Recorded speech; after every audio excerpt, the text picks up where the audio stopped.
sometimes expect me to do something magical, and then it's very hard. It was a night wrapped in velvet and champagne. London's West End, 1964. The applause had barely faded as the curtain dropped on My Fair Lady. In the quiet hum of her dressing room, Julie Andrews stood surrounded by roses and praise. The scent of flowers and triumph lingered in the air. But then, 3 knocks shattered the silence. A studio messenger entered, hesitant, eyes low, clutching a folded telegram like it was something toxic. Julie took the paper, read it once, then again. Her smile vanished. In a single moment, the lights dimmed on a dream she had spent years building. Without warning or explanation, Warner Brothers had chosen Audrey Hepburn, not Julie, for the film version of My Fair Lady. The same role Julie had built from the ground up. Night after night, breath after breath, she had poured her soul into Eliza Doolittle. Now, someone else would wear the hat, speak the lines, own the screen. But Julie didn't shout or weep. She simply placed the telegram down with care, like it was fragile, and disappeared into the London night. For the world, Julie Andrews would always be the emblem of poise. But hidden behind the polished smile and pitch-perfect soprano were wounds stitched into silence. Not 1, not 2, but 7 betrayals. 7 names she never spoke of publicly until now. They weren't just passing feuds. These were deep scars etched by betrayal, ego, and decisions made in back rooms far from spotlight and applause. It all began with the woman who never meant harm, yet changed everything. Audrey Hepburn. There was no public feud, no harsh words exchanged, but the unspoken tension between them was undeniable. They shared stages, events, even accolades, but never a meaningful glance. It hung in the air like an unsaid sentence at the end of a letter. Audrey, with her delicate elegance and Hollywood stature, had become the face the studio wanted. Not because she was better suited, but because she was simply a bigger name. And perhaps what cut deepest, Audrey never reached out. Not a note, not a call, not even a backstage nod at any of the premieres they later attended together. It was a silence that echoed louder than words. For Julie, it was never about jealousy. It was about erasure, about a role born from her blood and breath, taken away quietly under the guise of business. The final twist? Audrey's vocals were dubbed. Julie's voice, the one that had shaped Eliza's every breath on stage, was left untouched in the shadows. Hollywood gave Julie an Oscar for Mary Poppins that same year, as if trying to balance the scales. But to her, it didn't feel like a win. It felt like a subtle apology, with a smile taped on top. She accepted the award with grace, of course. That was always her way. But those who knew her best could see it. A smile that didn't quite reach the eyes. A triumph that tasted a little like surrender. And just when you thought the wound couldn't cut deeper, another name emerged. Rex Harrison. The man whose voice could charm any room, but whose pride filled every corner before anyone else entered. On stage, they had chemistry. But behind the scenes, the truth was different. As cameras rolled for the film, Rex allegedly used his influence to keep Julie off the project. Too stiff, too innocent, he reportedly told the director. Dismissive comments aimed not at improvement, but at exclusion. Years passed. Julie never said a word. Until one quiet afternoon in the 90s, during tea with an old friend, she finally let it slip. Rex didn't want me on that set. He made sure of it. It wasn't bitterness. It was clarity. He'd known the power she brought to Eliza. He'd seen it, shared the stage with it. But when it came time to preserve it on screen, he ensured she was written out of the frame. what hurt more than the betrayal? The recognition he received. Rex Harrison would go on to win the Academy Award for that very performance. The same role Julie had carried for years, night after night, her voice stretched thin but never broken. As he stood under the lights, holding his golden statue, she sat at home in silence, watching, breathing, enduring. Years later, in 1982, fate placed them in the same room again at a theater reunion. The past had grown quiet, but it hadn't disappeared. Julie walked past him that day.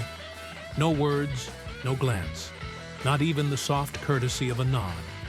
And that silence said everything. This wasn't just about roles and awards. It was about dignity, about the way decisions are made behind the scenes, quietly, clinically, sometimes cruelly.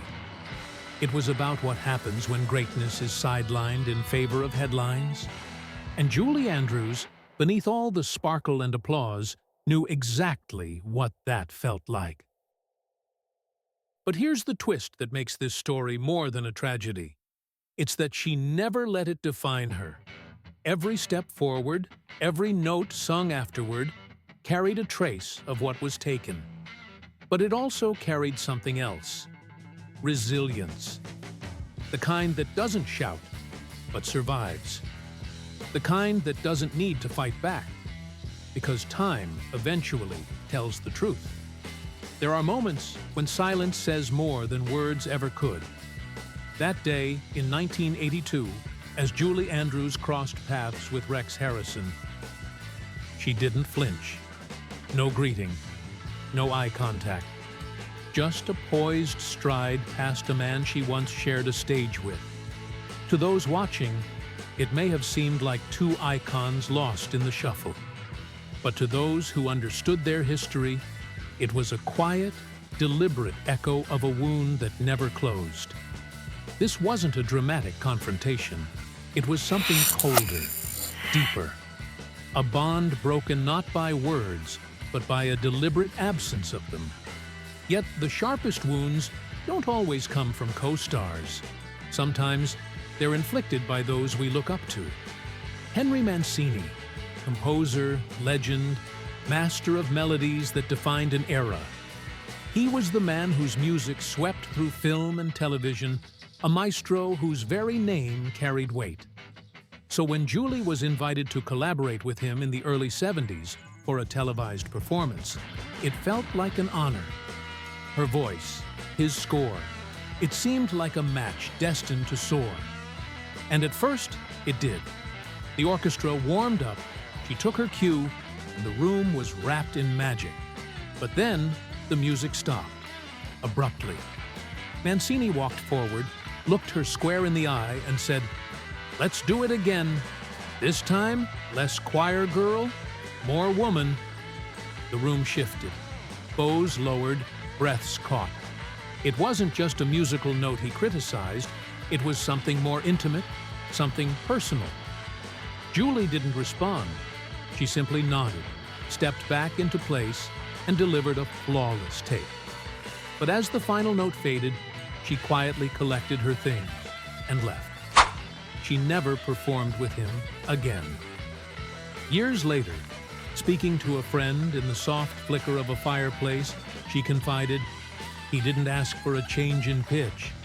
He wanted a change in me." She never named him publicly, but in private, he became known as the one who tried to reshape her essence, not her sound. The blows didn't stop with music. The next one came disguised as admiration, wrapped in the form of a fellow actress Julie had long respected.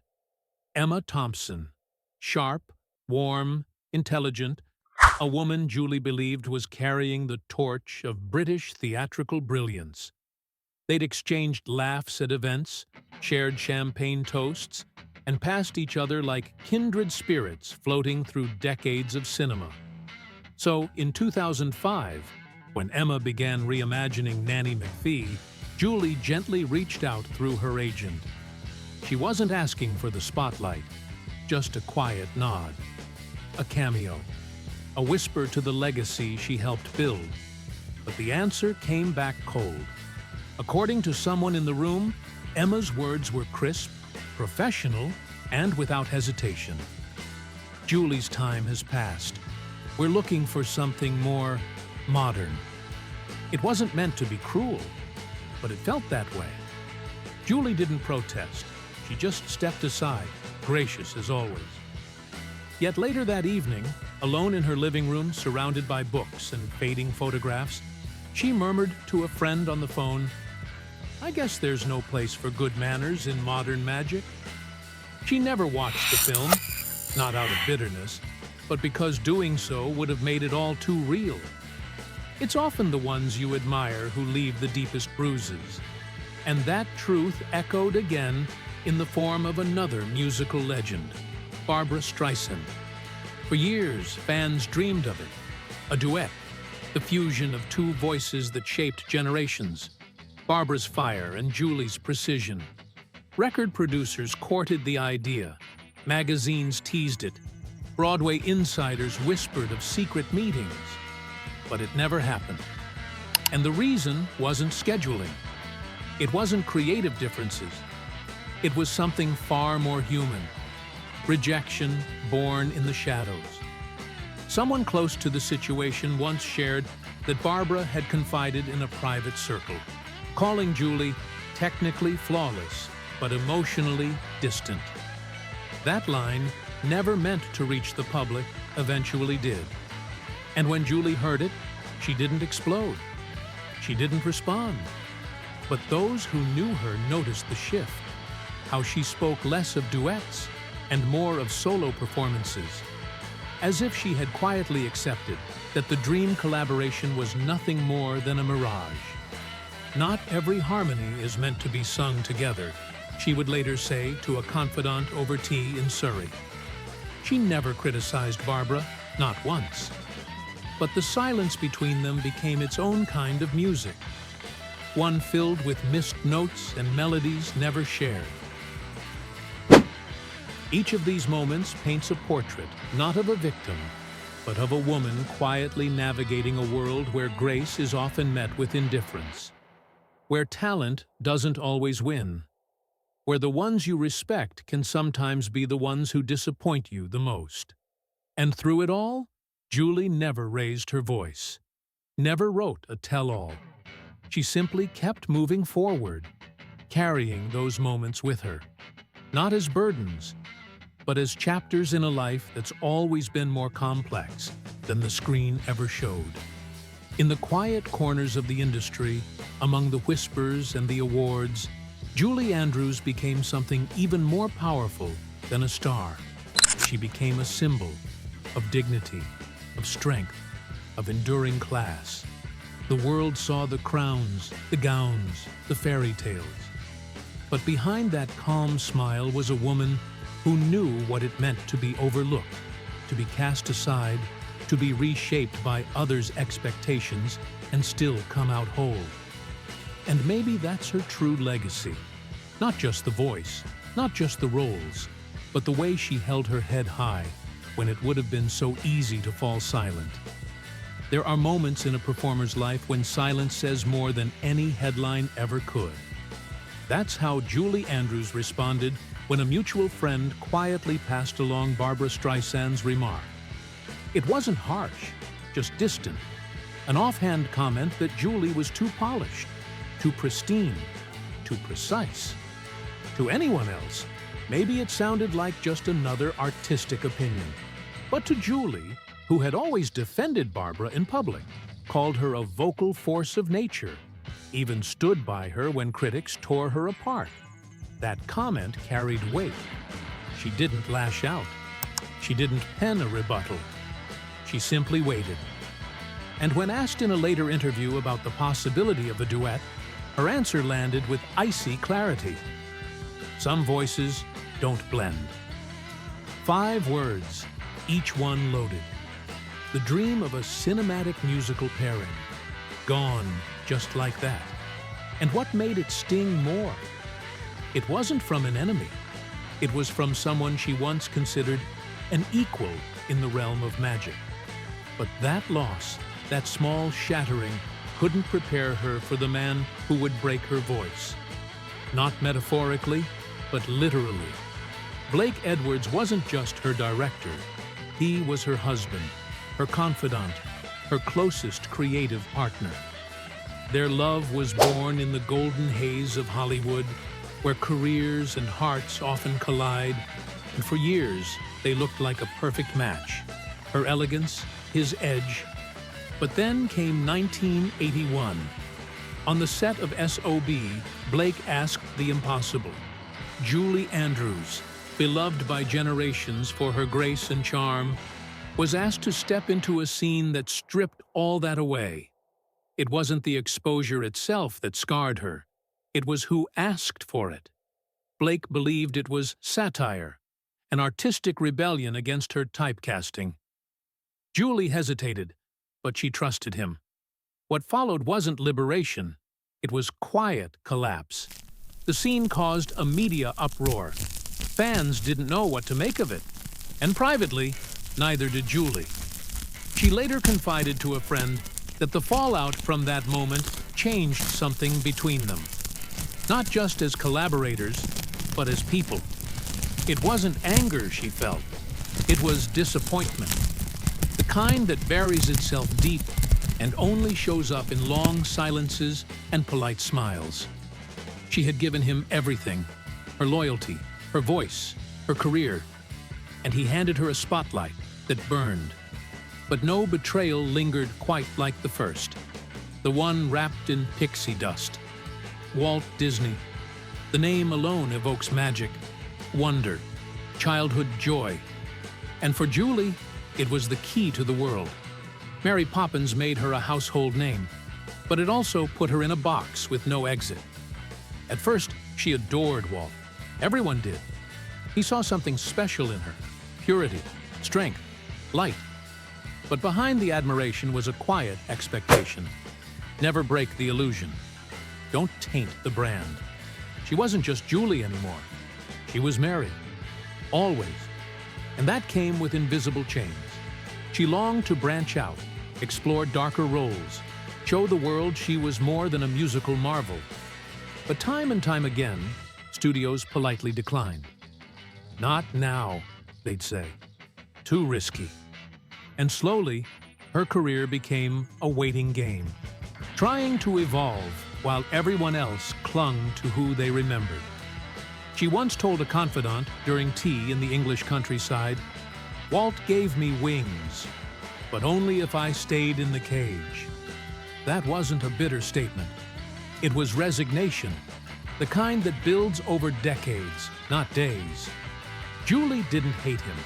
She respected what he built, but she couldn't forget that behind every red carpet appearance was the quiet reminder, don't ruin the dream.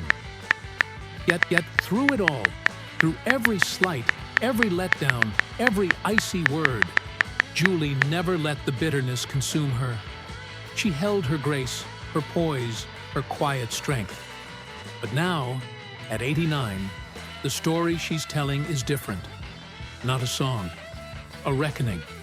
A final, soft declaration that the woman the world adored had cracks. Beautiful ones. Real ones. And in those cracks, the truth finally echoed. When we look at Julie Andrews now, we don't just see the woman who danced across rooftops and sang in the hills. We see the survivor, the fighter, the artist who endured the pressures of perfection and never stopped creating. And, financially, her legacy is as grand as her talent. Throughout her career, Julie invested wisely, not just in performances, but in property and partnerships. She's known to have owned classic Rolls-Royces and a taste for understated yet refined timepieces like Cartier and Patek Philippe. Her real estate portfolio spans from a coastal mansion in Long Island to a luxurious estate tucked in the English countryside. Private jets? Only for long-haul transatlantic travel, shared discreetly with collaborators. She held major insurance protections, covering not only health, but also vocal assurance in her prime years. Behind the scenes, she supported theater foundations, invested in children's education media, and was part of publishing ventures alongside her daughter. The takeaway? She understood longevity. Build wisely, spend meaningfully, protect what matters, and always keep your name attached to quality. Her story teaches us something deeper. Sometimes, what the world applauds can feel like a cage to the person inside it. And sometimes, the real magic doesn't come from the performance. It comes from surviving the silence after the applause fades. Julie Andrews didn't just give the world perfect notes. She gave us a lesson in dignity, in resilience, in what it means to be remembered not for the spotlight, but for the strength behind the curtain.